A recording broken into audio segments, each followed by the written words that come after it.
Good evening, everyone, and welcome to another episode of Midori's Midnight Sessions, Season 3! Yeah, we don't do a gesture this time. It's been a while since I've actually recorded at midnight, so yeah, right now it is actually midnight. Um, I was thinking about this over the past few days, and I've already began rewriting. I've already began my data gathering process, which by the way is incredibly tedious, I would say. And especially with my topic, it's hard to find participants for it. Um and honestly, like with how things have been for me these past few months, um I just find it really hard to try to even have the courage to walk up to them and ask them for help, because I'm not that kind of person. I'm um the thing is, I really like to keep my promise to myself, and you probably see that in episode number 7, I think. Is it 7? Yeah, it is 7. um Once you hear it. And I think, oh god, what now? Okay, I've started it, but where do we go? Um, I'm gonna be honest with you. It feels like I've been running around in circles lately. As far as my academic standing is concerned, because I don't know where the hell I wouldn't say motivation. Probably my only motivation is to graduate out of spite. Jokingly, out of spite. Cause I've gotten on everyone's nerves by this point, so. But the one thing that really pisses me off still is the fact that my department chair said that I don't think about my studies. When in fact, I do. A lot. A lot, actually. And I really want to do it. I really want to, get back to it, little by little, but um right now I can't. I really am just running around in circles, and trying my best to motivate myself to do what I have to do, but in the end I write.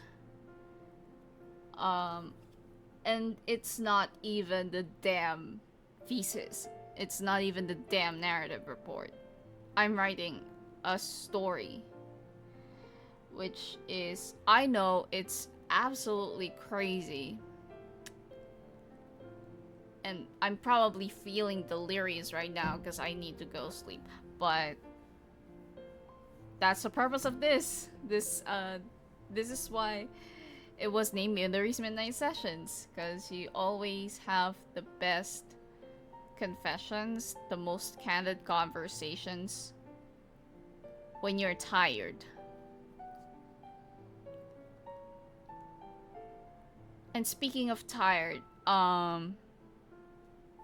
I would say I have been incredibly tired over the past year, especially because of just how much had there has been like so much stuff going on lately, and especially in the past year, that I couldn't keep up. It's hard for me to keep up. And now I think I got it dropped. I didn't look at the portal because I mean, I don't know. I'm honestly just trying to like really just wake up and try to survive. Wake up and try to live. It feels like that's the mission every single day. It's not like, oh, I have to grade this paper, or I have to monitor my co-instructors. No. And Ritsuko, you lucky bastard, you don't get to experience this kind of mental well-being, cuz girl, it is not like I asked to have all this burden placed on me. Did I ask for it once? Like, I didn't ask to be ditched. I didn't ask for 3 successive departures. One in actual departure,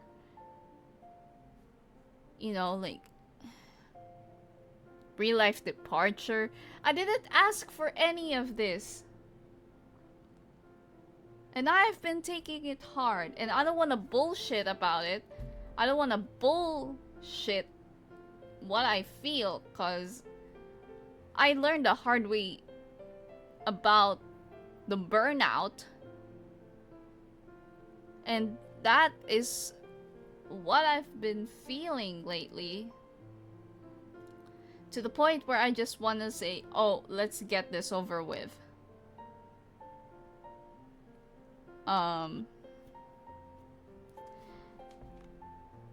When I think of that statement, it still infuriates me.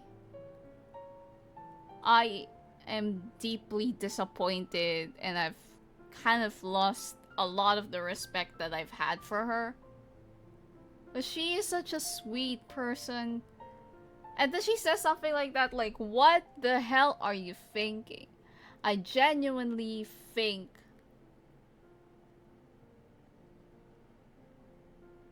you are such an ass for saying something like that when the person is experiencing a lot, and she says, I don't want to talk about it, so let's leave it at that.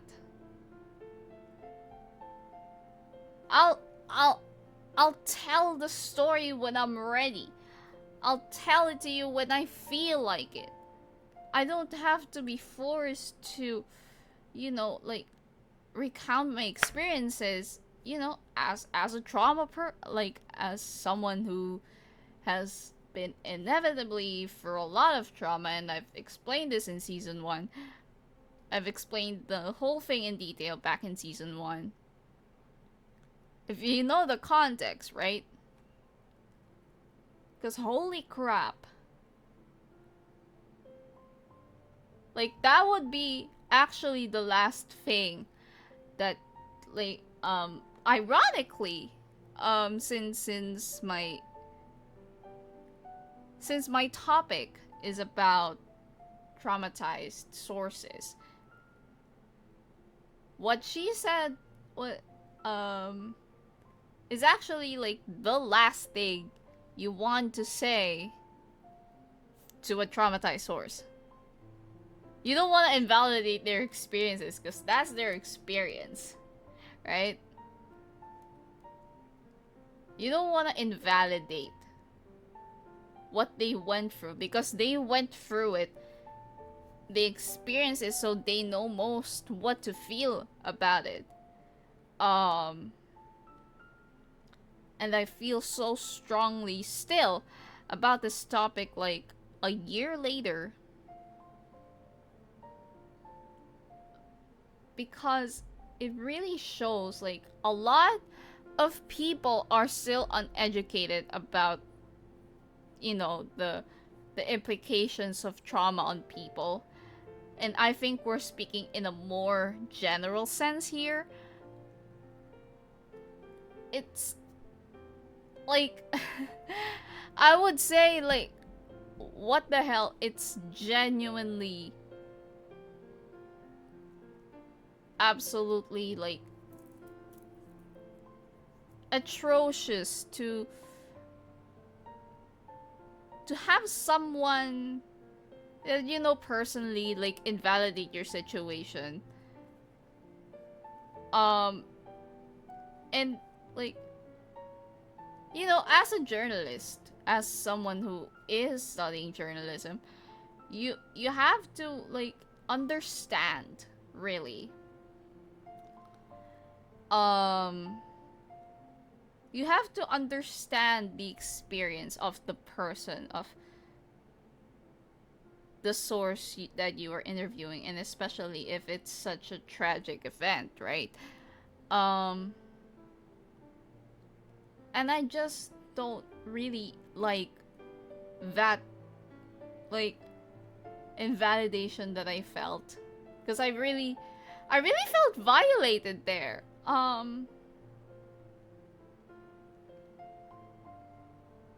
Because she was the one that I told the assault to, and the influence it had on the conception of the whole thing in the first place.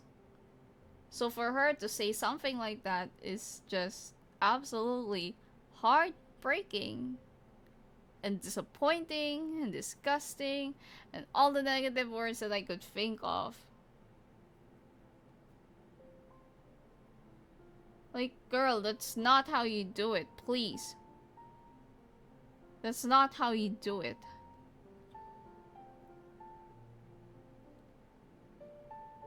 Because she was like checking in on, and I don't want to talk about it. So can you please just like leave me alone? And I was like, I don't want to talk about it, so let's just leave it there, please. And then like,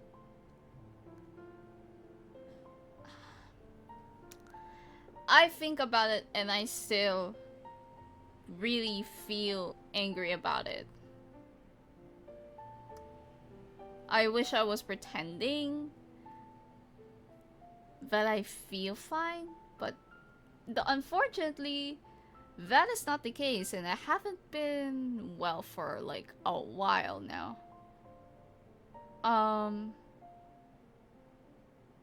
As you may have noticed in like the past few episodes, and especially in like season 2, I've been really crying, and you've seen me cry here multiple times. That's how unwell I have been.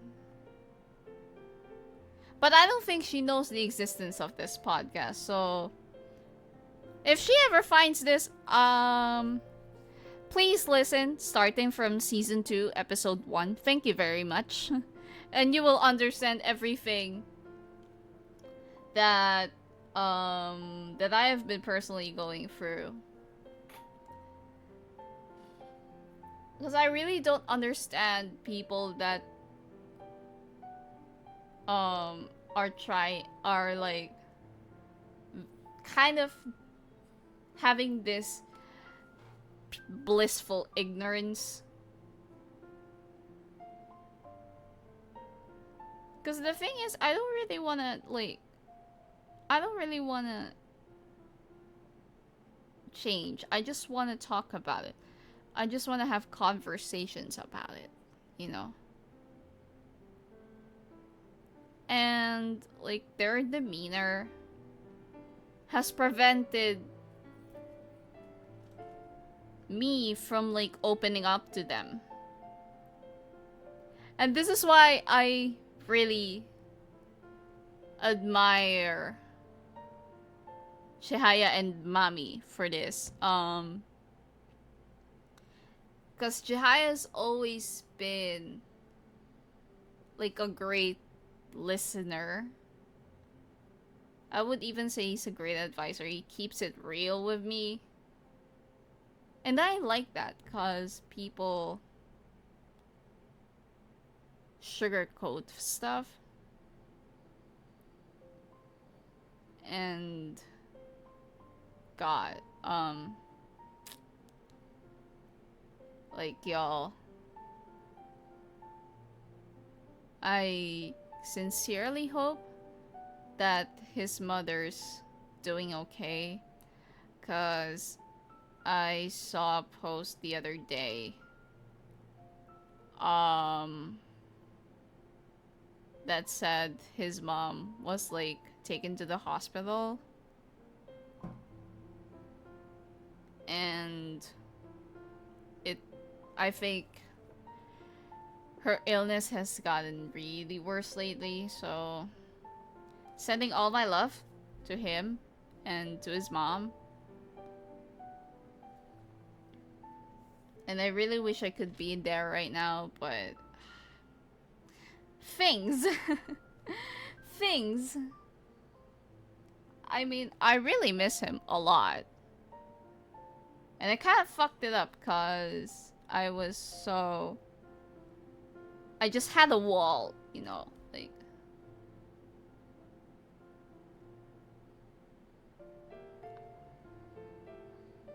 I told him. No, I actually quoted Amanda Rollins there. And you believe me? How stupid are you? But God, if you only knew like the entire full context of that scene. That was me. That was me.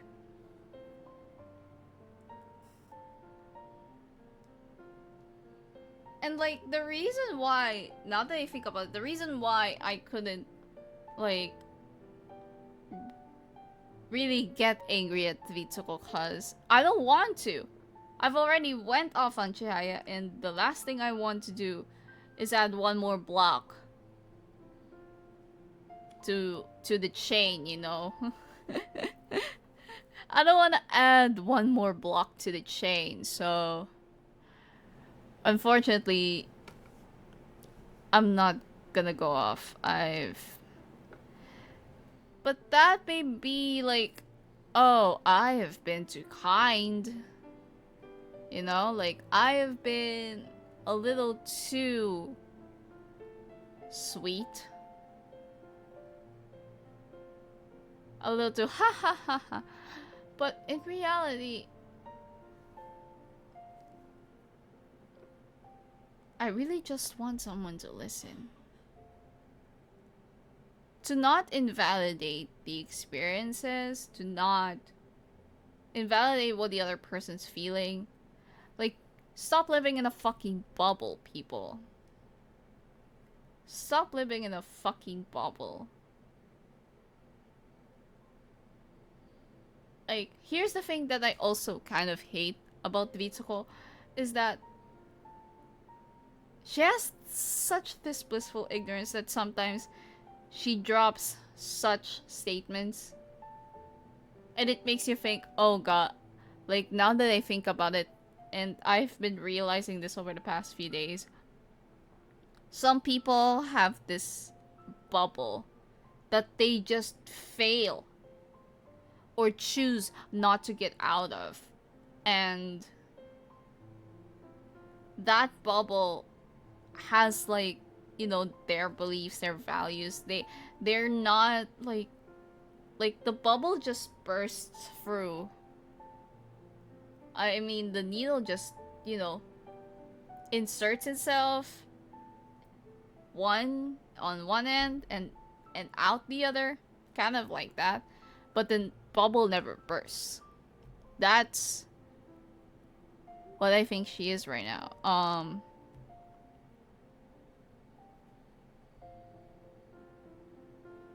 All you have to do is really to listen, you know? Don't be an ass. Because it is extremely, extremely invalidating, and especially for someone who does her thesis by herself. Like, trust me, you don't want to be asking for this shit, you know? You don't want to be asking for just so much knives to be, you know, to be stabbed into the heart. You know that military guy and like the boy sleeping, and then he just like shoulders the boy from like so many knives that he's bloody. That's how I feel.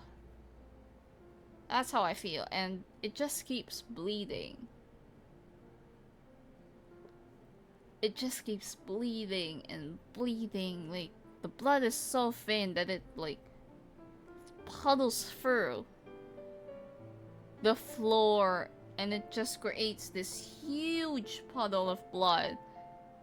And you feel the blood, and it's so thin. Like, you could feel it like water. That's how it feels. And it's just so awful to see people that live in a bubble that fail to see beyond. You know, that bubble that people fail to see. People do struggle. I struggle. You struggle. Some people are just better at faking it, and some people are awful, and I mean awful, at handling things. Because I sometimes, or most of the time, take stuff really hard. So, I mean, you know, Chaya's thesis writing. He told me that, you know, he believed that I would be graduating, and I could not, and I couldn't find it in myself. Until now, actually, like, to this day, I still can't find it in me to believe. I just feel like I'm stuck in this endless rut. And I just keep running in circles.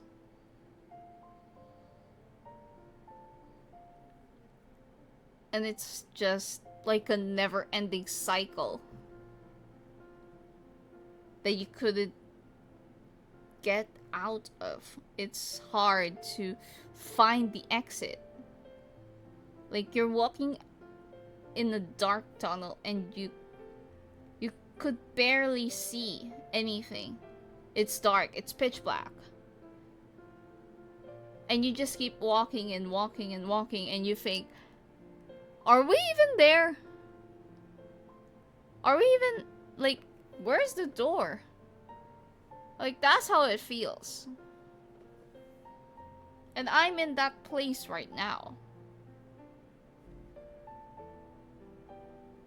And I'm just probably, like, so good at faking shit that people, like, don't notice the actual,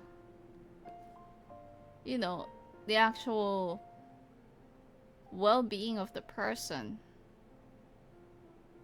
That, you know, they're just like, oh, yeah, they're good. Like, oh, she smiles. Oh, she's fine. She's fine. I mean, Robin Williams died. Rest in peace. And the guy was like a comedy king. Like, see, I'm not gonna lie, depression is such an awful, awful disability to have.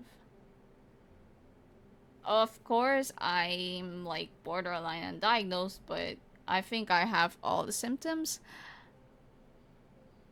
And I'm in that place. I'm really depressed right now, and I wish that people know that it's such a fucked up thing to have. And as much as I want to try to help, people like Ritsuko are gonna exist. People that would invalidate what you're going through. People that would ignore what you're feeling. People that would just laugh at what you're saying because, oh, you're fine. Like, you know. There are still so many people like them in the world. And we need to keep talking about it until it stops, until we eliminate prejudices related to mental health. It's really hard, but I think we'll get there. And I hope it's gonna be my lifetime somehow. But if not, I hope people keep fighting. I hope people keep talking about it. Cause, guys, it is such a fucked up thing to have. And it is even a more fucked up thing if you're trying to downplay the experiences of other person just because they look like a happy bitch, you know? And that is this week's episode of Midori's Midnight Sessions. I'll see you next time.